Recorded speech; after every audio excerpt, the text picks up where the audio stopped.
शुरुआत करेंगे आज के सत्संग की इस प्रार्थना के साथ कि परमेश्वर, हे दाता जी, हमारा मन आपके साथ जुड़े। इस कलिकल संसार में भटकना बहुत आसान है, जुड़ना बहुत मुश्किल है। प्रभु जी दया करो, मन में आन बसो। प्रभु जी दया करो, मन में आन बसो। प्रभु जी दया करो, मन में आन बसो। प्रभु जी दया करो, मन में आन बसो। मन में आन बसो, मन में आन बसो।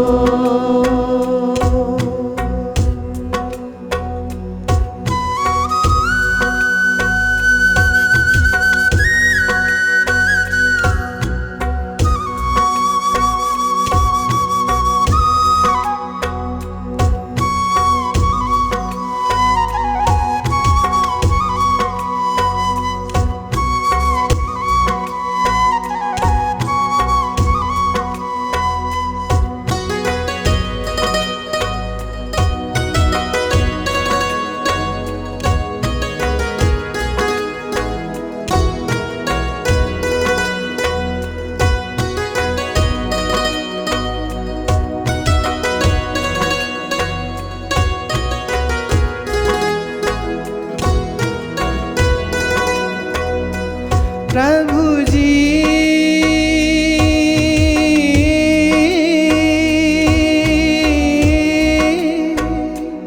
प्रभु जी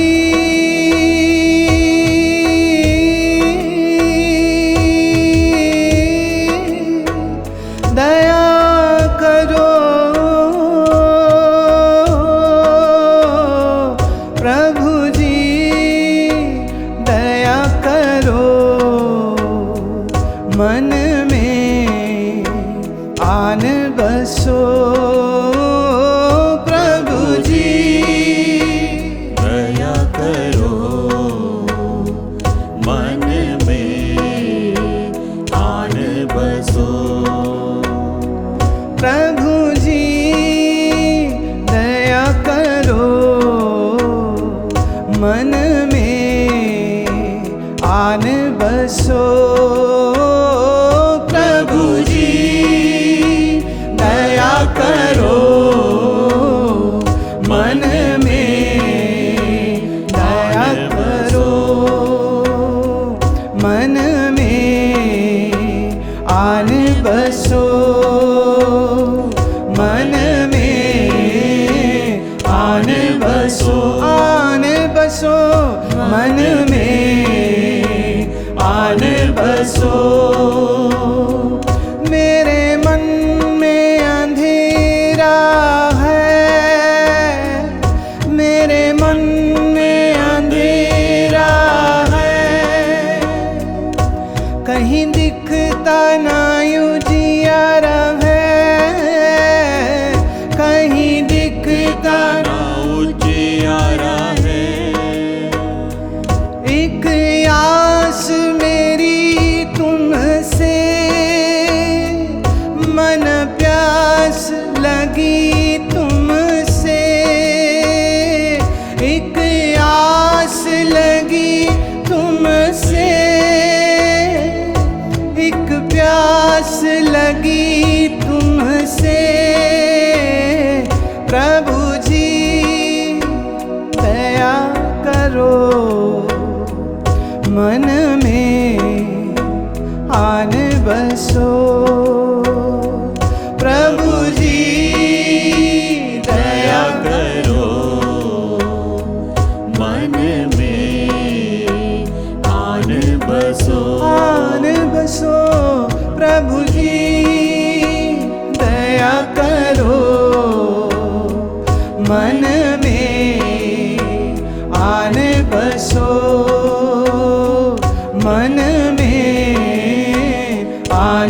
बसो।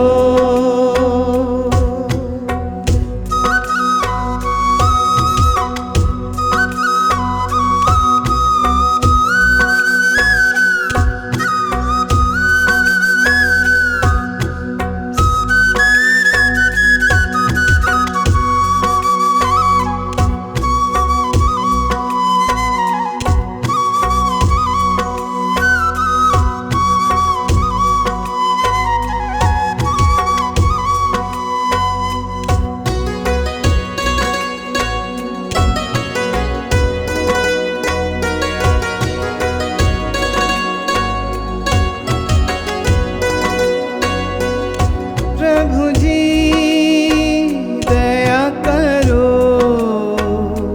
मन में आन बसो। प्रभु जी दया करो, मन में आन बसो।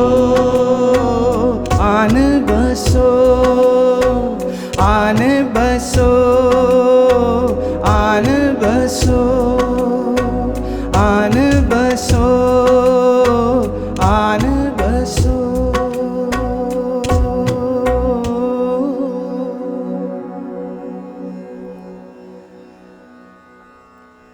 आज का पहला जो भजन लिया है सो संत मीराबाई जी का लिया है। मीरा के इस प्रेम भाव भक्ति समर्पण को जैसे उसने जिया है, ईश्वर की कृपा जो उस पर बरसी है उसको महसूस कीजिएगा और प्रार्थना कीजिएगा कि वो प्रेम का रस, वो प्रेम का रंग आपके भी नसीब में हो सके। अधिकतर मीरा के भजन कृष्ण के नाम से प्रसिद्ध हैं कि वो कृष्ण की भक्त थी, लेकिन जो भक्त होता है ना वो कहीं दीवारों में कैद नहीं हो सकता है। शुरू वो हुई हैं कृष्ण से, पर उनको राम नाम से कोई एलर्जी नहीं थी, इसलिए बहुत से भजन उनके राम के नाम के साथ जुड़े हुए हैं। मुझे ध्यान आता है नामदेव जी का। नामदेव जी शुरू हुए थे मूर्ति पूजा से, ठाकुरों को स्नान कराना, ठाकुर को भोग लगाना, शालिग्राम की पूजा करते थे। और शालिग्राम की पूजा करते करते करते करते उनकी भी बड़ी अद्भुत कथा है। कहते 72 बार श्री कृष्ण के, श्री विष्णु के उन्हें दर्शन हुए थे, 72 टाइम्स।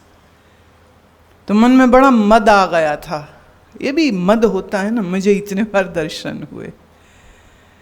और फिर ठहरा महाकुंभ आया, तो उस महाकुंभ में सब अलग अलग संत संप्रदायों के अखाड़ों के जैसे होते हैं, आज भी होते हैं, लेकिन उस समय पर उसकी रूपरेखा थोड़ी और होती थी। लोग सिर्फ स्नान के लिए नहीं जाते थे, संतों को मिलते, उनके प्रवचन सुनते, उनसे अपने मन की जिज्ञासा कहते, और बड़े बड़े तपस्वी लोग अपने जैसे दूसरे संतों को मिलने, दर्शन करने, बातचीत करने जाते थे। तो नामदेव जी भी गए। देखिए क्या मौज है, बात मैं मीरा की कर रही हूँ, बीच में नामदेव जी आ गए। अब जब आएंगे तो लेना ही पड़ेगा उनको भी। तो हुआ यूं कि संत ज्ञानेश्वर जी की बहन मुक्ताबाई जी वो भी वहीं पर थीं। सारे संत बैठे हुए, बैठक लगी हुई, कोई तपस्वी है, कोई मौनी है, कोई ध्यानी है, कोई ज्ञानी है, कोई जटाधारी। किसी ने 20 साल से अन्न नहीं खाया, किसी ने 20 साल से निद्रा का सेवन नहीं किया है, किसी ने कोई व्रत रखा है, किसी ने कोई व्रत रखा है। बड़े बड़े कठिन तपस्या करने वाले लोग। खेल खेल में बात ये हुई कि कौन पक्का हो गया है, माने सच्चा हो गया है संत, और कौन अभी भी कच्चा ही है। तो इसकी परीक्षा होनी चाहिए। कैसे होगी परीक्षा? ये एक बड़ी अजब घटना है, मैं इसलिए भी जिक्र कर रही हूँ क्योंकि स्त्री संत मीराबाई जी का जिक्र कर रही हूँ। तो इस बैठक में भी कुछ ऐसा ही कार्य हुआ जिसमें स्त्री संत को महत्व दिया गया। उस समय के दकियानूसी समाज में आज के दकियानुसी समाज में स्त्री को जगह तो आज भी नहीं है, तब भी नहीं थी, लेकिन उस समय की बैठक में तय ये हुआ सर्वसम्मति से कि मुक्ताबाई जी चेक करेंगी कौन कच्चा कौन पक्का, कौन सिद्ध हो गया है और कौन अभी भी ढीला डाला है, साधना में दूर है अभी अपने लक्ष्य से।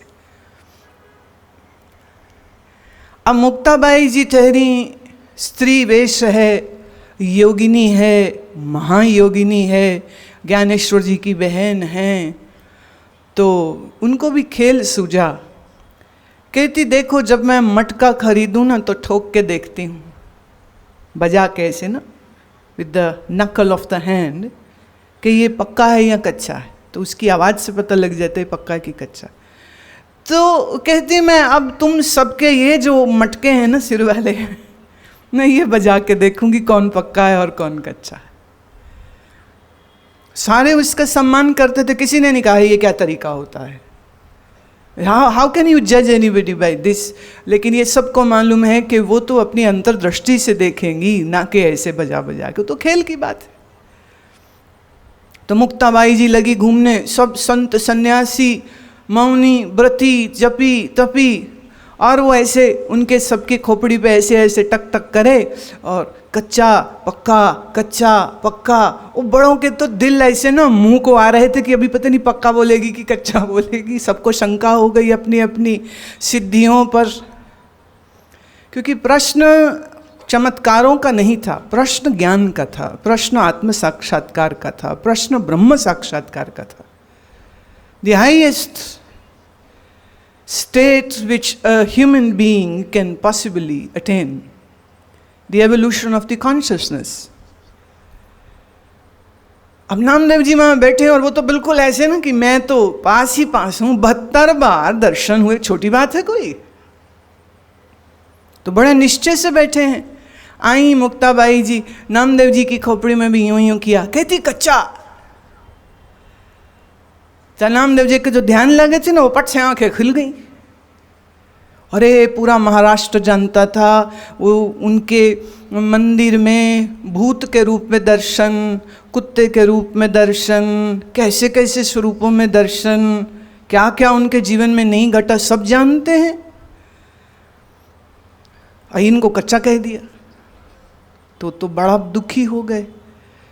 और फिर जब सभा खत्म हुई तो दुखी दुखी जाके मुक्ता से कहते हैं कि मुक्ताबाई जी, अगर मैं अभी भी कच्चा हूँ, 72 बार दर्शन करके भी कच्चा हूँ, तो फिर पक्का कैसे होऊंगा।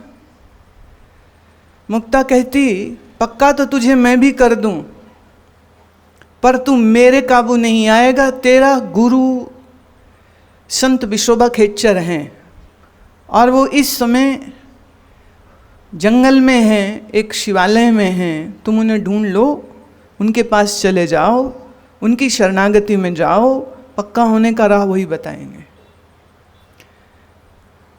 तो नामदेव जी का विशोबा खेचर को मिलना और फिर विशोबा खेचर संत से ब्रह्म विद्या का श्रवण करना और निर्विकल्प समाधि को प्राप्त होने के बाद नामदेव जी की जो सोच थी, जो आज तक सरगुण उपासना में थी, मूर्ति पूजा में थी, वो बदल के निश्चय जो है वह आत्मदेव पूजियो भाई वाली हो गई।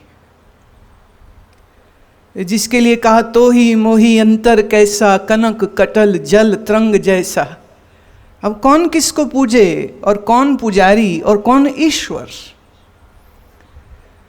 तो नामदेव जी का जो जीवन है वो सरगुण उपासना करते करते संत विशोबा खेचर के पास जाना वाया मुक्ताबाई जी, और फिर तत्वज्ञान का बोध होना और सरगुण निर्गुण के झगड़े से ही बाहर आ गए। बोले सरगुण है परमात्मा के निर्गुण, बोले तुम्हारी बुद्धि जैसी होगी तुम्हारे लिए वो वैसा ही है। तुम्हारी बुद्धि सूक्ष्म नहीं है तो तुम्हारे लिए सरगुण ही उचित है, और तुम्हारी बुद्धि सूक्ष्म अगर हो गई, और वो तब होती है जब विवेक वैराग्य अंदर होता है। बिना वैराग्य के बुद्धि सूक्ष्म नहीं होती। सूक्ष्म बुद्धि के बगैर तत्वज्ञान समझ नहीं लगता है। वेदांत विषय उनके लिए बड़ा कठिन पड़ता है। तो हमारी जो क्षमता होती है उसके अनुसार हमारे लिए मार्ग और साधनाएं तय हो जाती हैं। और मीराबाई जी का भी कुछ इसी तरह है कि शुरू हुई वो कृष्ण से, और कृष्ण भक्ति में जीवन उनका गया, और बड़े बड़े कांड उनके जीवन में हुए, दुर्दांत कांड उनके जीवन में हुए, पर हर चीज़ को वो बर्दाश्त करते हुए गोस्वामी तुलसीदास जी से परामर्श करके उन्होंने फिर अपना घर महल छोड़ दिया था और चली गई थी। तीर्थ यात्रा करते करते वृंदावन मथुरा होते हुए वो काशी चली गई थी, और वहाँ जिन्होंने उसको एक तारे पर भजन गाने का, कीर्तन करने का आशीर्वाद दिया था, उन संत रैदास जी की शरण में वो चली गई थी। और रैदास जी के पास रहते रहते फिर वह विग्रह से अगम की समझ को प्राप्त हुई थी। ये बात सर्वविदित है कि जिसका मन शुद्ध होता है उसके लिए जिस स्वरूप में भी वो अपनी एकाग्रता साध लेगा, शुद्ध मन वाले को उसी स्वरूप का दर्शन सहजता से हो सकता है। इसे हम अष्टांग योग में अंतर्धारणा का चमत्कार कहते हैं। कि जैसे आप खुली आंख से बाहर संसार देखते हैं तो आपको सच्चा दिखता है, भक्त अपने मन में सात्विक शुद्ध मलरहित मन में भावना करे श्री कृष्ण की तो श्री कृष्ण के दर्शन, करे राम की तो राम के दर्शन, करे गुरु नानक देव पर धारणा तो गुरु नानक देव के दर्शन। पंजाब के बहुत प्रसिद्ध तपस्वी संत बाबा नंद सिंह जी महाराज के लिए ये प्रसिद्ध है, सब जानते हैं कि गुरु नानक देव जी महाराज के दर्शन उनको हुए। और ऐसे और कितने ही संत हुए। तो कईयों ने ऐसा प्रश्न उठाते हैं कि भी ऐसा कैसे कि गुरु उनको दिखा और तो किसी को न दिखा, ऐसे कैसे? ये उनके मन की अवस्था है। आम लोग जो समझते नहीं, उन्हें लगता है कि गुरु नानक पता नहीं आकाश से आए थे, कृष्ण जी जब मीरा को दिखे थे पता नहीं हवा में से प्रकट हो गए थे। नहीं, कृष्ण मीरा के मन ही से प्रकट हुए थे। लेकिन जो लोग ये नहीं समझते हैं वो कहते हैं कि ऐसा कैसे? प्यारे, आप जानते नहीं, जो मन है सो इस माया का ही एक अंश है। In one unit maya is mind and in wholesome this mind is the maya. और माया से क्या चीज असंभव है? बोलो, माया से कुछ भी असंभव नहीं है। जो अपने शरीर के साथ जुड़े हुए हैं, विषय वासना में पड़े हुए हैं, वो कभी नहीं समझ पाएंगे इस रहस्य को। वो यही कहेंगे कि महाराज आ गए थे, दर्शन हो गया, कृष्ण महाराज आ गए थे, दर्शन हो गया, धन्य जट को दर्शन हो गया, सूरदास को दर्शन हो गया। कहीं कहाँ से आए थे? बोले कहीं से तो आए होंगे, अपने लोक से, बैकुंठ से, गोधाम से, गोलोक से आए थे, वहाँ से आए थे प्रभु। लेकिन योग इस विषय को बहुत अच्छे से समझाता। यम, नियम, आसन, प्राणायाम, प्रत्याहार, और प्रत्याहार के बाद अगली स्टेज होती है धारणा। धारणा की सिद्धि देव दर्शन करा देती। असंभव चीज नहीं है वो, पर उसके पहले यम, नियम, आसन, प्राणायाम का होना आवश्यक है। फिर धारणा की सिद्धि, और जिसकी धारणा की सिद्धि हो गई उसका ध्यान में सहज प्रवेश हो जाता है। और ध्यान की ही परिपक्व अवस्था को समाधि कहते। कहानी तो इतनी सी है। जो कार्य एक योगी आसन और प्राणायाम से करता है, भक्त का वह काम मन की शुद्धि से और अनुशासित खान पान पहरान से हो जाता है। वैसे मैं एक बात कहूँ, योग के, हठ योग के अगर बहुत बड़े अभ्यासी, बहुत बड़े आचार्य, जिन्होंने भारत को इस लुप्त हो रही विद्या से वापस परिचय कराया और अपने अभ्यास से उसका बड़ा प्रचार प्रसार किया। श्री कृष्णमाचार्य वो एक वैष्णव थे, वैष्णव हैं, विष्णु की पूजा करते हैं, लेकिन पूर्ण रूपेण वो हठ योगी अभ्यासी थे। और दूसरा नाम जो इस समय पूरे विश्व में technically, scientifically and logically explain करके, समझा करके आसनों के इस विज्ञान को जिन्होंने इंटरनेशनली, पूरे अंतर्राष्ट्रीय जगत में पहुंचाया, श्री BK अयंगर, वह हनुमान जी के भक्त हैं, लेकिन योग की साधना वो पूरी करते हैं। इसलिए कई बार जब कोई ये कहते हैं ना जी हम तो वैष्णव हैं, हम तो शैव हैं, हमें आवश्यकता नहीं है, तो वो सच बात है कि आप एक बहाना ढूंढ रहे हो ना करने का, लेकिन इसकी आवश्यकता तो निश्चय ही होती है, आपका मार्ग भले कोई होए। जैसे शरीर के स्वस्थ हुए बगैर आप रीढ़ की हड्डी सीधी करके नहीं बैठ, अब आपके लंबर पेन हो रहा, सर्वाइकल पेन हो रहा, आपके स्पॉन्डिलाइटिस है, तो आप सीधे बैठोगे कैसे? आपके घुटने नहीं चलते हैं, आपके वेरिकोस वेन्स हैं, जो नसें होती फूल जाती हैं, फूट जाती हैं, खून निकलने लग जाता है। तो ऐसे अस्वस्थ शरीर के साथ तो कुछ कर ही नहीं सकते। इसलिए the foremost job is to correct our body first. मैं मिलती हूँ जब प्रेमियों को, आप अभी बिल्कुल मिली, जब 1996 में लुधियाना में पहला सत्संग किया था, तो उस समय पर ये 2 लोग थे जिन्होंने सारा काम किया। तो जो दूसरे थे वो आ जाए मिलने के लिए, तो शरीर की हालत खराब, कार्डियक अरेस्ट हो गया, शरीर की हालत खराब, डायबिटीज़ है, ये है, वो है। एक तो शरीर का दुख, ऊपर से परिवार का दुख, संपत्ति के लिए, पैसे के लिए, धन के लिए, भाई भाई के ही दुश्मन हो जाते हैं, रिश्तेदार एक दूसरे के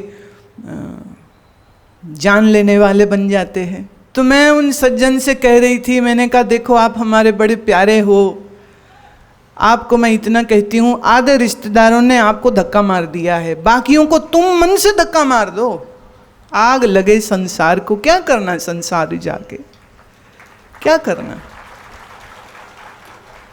देखिए नौबत ऐसी आ जाए ना कि डिपार्टमेंट आपको सस्पेंड करने वाला है, तो अक्लमंदी ये होती है कि अपने आप रिटायरमेंट के लिए दे दीजिए कि मैं अपना काम नहीं करना, इज्जत बचाओ अपनी। घर दोस्त रिश्तेदार जब आपके दुश्मन हो जाएं और वो आपको सस्पेंड करने की कोशिशें कर रहे हैं, तो ऐसे में क्या ये अक्लमंदी नहीं कि तुम उन सबको हमें कुछ लेना देना नहीं तुमसे। पर ये ना एक इसमें एक ना मस्ती चाहिए, एक वैराग्य चाहिए, एक आग अंदर होनी चाहिए। बाढ़ में जावे दुनिया, हमने क्या लेना है इससे। रोते रहते भाई बोलता नहीं, रोते रहते वो होता नहीं, रोते रहते शरीर चलता नहीं, क्या करेंगे? शरीर को देखो, मरना बड़ा प्यारा है, इसलिए वो मरने की सारे प्रोग्राम बनाता रहता है। हम तैयार नहीं हैं मरने के लिए, पर शरीर बिल्कुल तैयार है। किसी भी उम्र में मर जाता है, किसी भी कारण से मर जाता है। दिल, जिगर, पैनक्रियास, डायबिटीज, मोटापा, कार्डियक अरेस्ट, ब्रेन स्ट्रोक, कुछ भी कारण हो जाएगा। एक्सीडेंट, बिना हेलमेट के मोटरसाइकिल चला रहे होते और ऐसे चलाते हैं ना तुम्हारे बच्चे के, मतलब तुम्हें जरा भी चिंता नहीं आती कि बेवकूफ़ लड़का जिसको लाड लड़ा के दिमाग उसका तूने खराब करके रखा है, उसको ऊपर से यमदूत का वाहन दे देते। मैं मोटरसाइकिल को यमदूत का वाहन कहती हूँ। और फिर वो यूं चला रहे होते जैसे जलेबी बनानी उन्होंने सड़क पे, और फिर कोई ठोक देगा और फिर मर जाएगा, खोपड़ी फूट जाएगी, खून बह रहा होगा।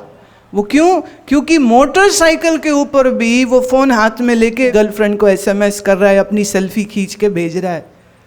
दिख नहीं रहा कि आप रोड पे हो, कहाँ हो, क्या कर रहे हो। होश है नहीं, बेहोश ऐसे हैं, मरने को तैयार बैठे हैं। तो शरीर तो हमारा मरने का बड़ा चाव रखता है, इसे जिंदा रखना एक बहुत बड़ा प्रोजेक्ट है हमारे सामने। इसलिए ये बहुत आवश्यक है कि शरीर को स्वस्थ रखिए, खान पान के ऊपर थोड़ी ब्रेक लगा करके रखिए, कम खाना, ज़्यादा वर्जिश करना, ज़्यादा आसन करना और उससे भी 4 गुना भजन करना, ये रूल बना लीजिए आप। तो संसार के लिए तो तुम मर भी जाओ ना तो भी वो कहेंगे ले हमारे लिए क्या किया है। लड़का बोल देगा हमारे लिए क्या किया, बीवी कह देगी मेरा शौक नहीं पूरा होया। इनके तो शौक ही है जो खत्म, बंदा खत्म हो जाता है, बीवियों के शौक खत्म नहीं होते। अब ये बंदों ने बजाई ताली, अब इन बेचारों की कौन सुनावे, शौक नहीं पूरे होते। देखिए मेरा ना बहुत आपसे आग्रह है, मेरी विनती है, मेरी प्रार्थना है, सजेशन है, जो भी समझो, एक मित्र होने के नाते, एक दोस्त होने के नाते ये राय दे रही हूँ। अपने बच्चों को पैसे की और राजनेताओं की गुलामी से बाहर निकाल लो। राजनीति और पैसा ये 2 चीजें बर्बाद करके रख देगा, इनसे बाहर निकलो।